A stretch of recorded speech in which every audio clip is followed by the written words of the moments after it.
اسكتي تفضحين أمك. ماني كاتبة قصة حياتك. أحسن.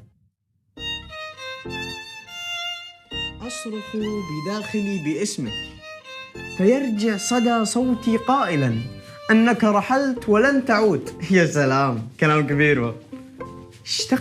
اشتقت إليك. جزع وجع. خير، جيب الدفتر. ماني جايبه. قلت لك جيب الدفتر. دفتري؟ دفتري أحبك جدا. جيب بخر.